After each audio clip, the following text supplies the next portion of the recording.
जय श्री कृष्ण। आज हम आपको आंवले की एकादशी की कथा सुनाएंगे। पर कथा सुनने से पहले अगर आपने हमारे चैनल को सब्सक्राइब नहीं किया हो तो सब्सक्राइब करें और बेल आइकन को प्रेस करें ताकि हमारी आने वाली वीडियो का नोटिफिकेशन आप तक पहुंच सके।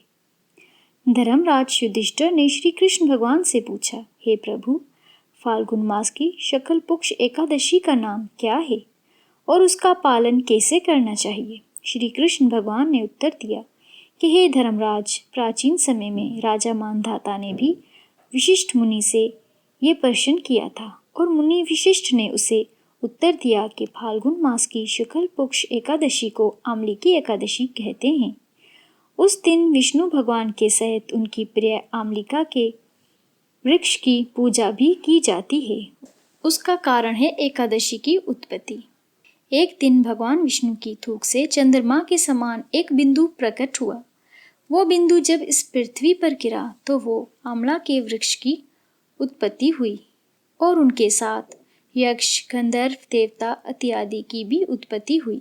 वो सब आंवले के वृक्ष को देखकर आश्चर्यचकित हुए और उसी समय एक आकाशवाणी हुई कि ये वृक्ष भगवान श्री हरि को अति प्रिय है। उसके सिमरन मात्र से गोदान का फल और उसके स्पर्श करने से दुगना और उसका फल खाने से त्रिगुना फल प्राप्त होता है। उसलिए प्रयत्नपूर्वक उसका सेवन करना चाहिए। ये सभी पापों को हरने वाला वैष्णव वृक्ष है।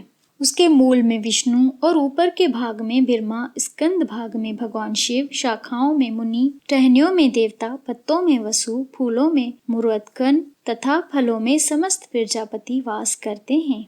आंवले का वृक्ष सर्व दिव्यमय है। ये विष्णु भक्तों के लिए परम पूजनीय है। तो आइए कथा का आरंभ करते हैं। एक समय की बात है। वेदेशा नामक एक राज्य में चंद्रवंशी राजा पाशबिंदु राज करते थे। उनका दूसरा नाम चित्ररथ भी था। उस नगर में सदैव वेद धुनी गूंजा करती थी। उस नगर में कोई व्यक्ति दुखी, दरिद्र और कंजूस नहीं था। उस नगर में कोई पापी, दुराचारी तथा चोर नहीं था। सभी नगरवासी भगवान विष्णु की पूजा किया करते थे। बाल, वृद्ध, स्त्री, पुरुष सभी एकादशी का व्रत किया करते थे। एक बार फाल्गुन मास की शुक्ल पक्ष आंवले की एकादशी आई। उस दिन बाल, वृद्ध सब ने एकादशी का व्रत किया। राजा अपनी प्रजा के साथ मंदिर में जाकर पूर्ण कुंभ स्थापित करके धूप, दीप, नैवेद्य, पंचरत्न आदि से आंवले के वृक्ष की पूजा करने लगे और भगवान विष्णु की स्तुति करने लगे और सब ने जागरण किया। उस रात मंदिर में एक बहेलिया आया। वो महापापी तथा दुराचारी था। वो जीव जंतु की हत्या करके अपने कुटुंब का पालन करता था। उस रात वो भूख से अत्यंत ही व्याकुल था। कुछ भोजन पाने की इच्छा से वो मंदिर के कोने में जाकर बैठ गया। उस जगह बैठकर वो विष्णु भगवान की कथा तथा एकादशी महात्म सुनने लगा। उस प्रकार उस बहेलिये ने सारी रात अन्य लोगों के साथ जागरण कर बिताई और अगले दिन सब अपने अपने घर चले गए और वो बहेलिया भी अपने घर वापस चला गया।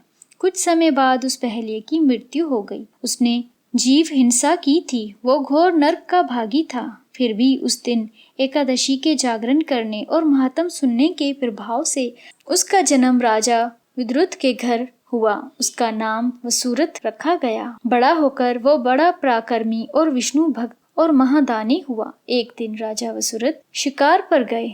देव योग से वो वन में रास्ता भटक गए।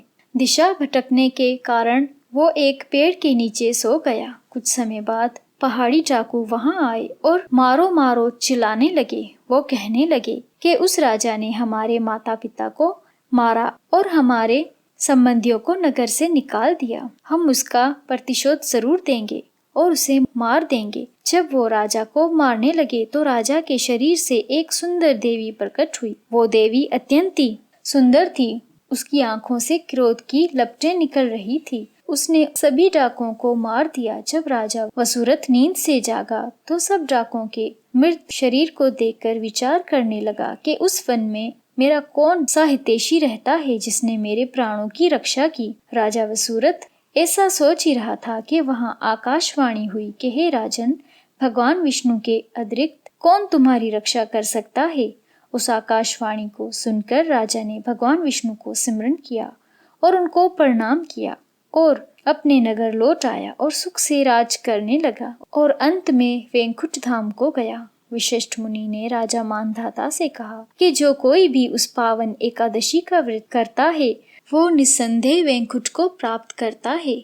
आमलिका एकादशी व्रत के पहले दिन दशमी की रात्रि को भगवान विष्णु का ध्यान करके सोना चाहिए। आमलिकी एकादशी के दिन सुबह स्नान करके भगवान विष्णु की प्रतिमा के समक्ष हाथ में तिल, कुश और मुद्रा लेकर और जल लेकर संकल्प करें कि मैं भगवान श्री हरि की प्रसन्नता और मोक्ष की कामना से व्रत करता हूँ। मेरा ये व्रत सफलता पूर्वक पूरा हो और श्री हरि मुझे अपनी शरण में रखें। भगवान की पूजा के पश्चात पूजा सामग्री से आंवले के वृक्ष का पूजन करें। हो सके तो रात्रि भर जागरण करें और द्वादशी के दिन ब्राह्मण को भोजन देने के पश्चात व्रत का पारण करें। हरे कृष्णा। व्यूअर्स, अगर आपको हमारी ये वीडियो पसंद आई हो तो कमेंट बॉक्स में जय श्री हरि जरूर लिखें।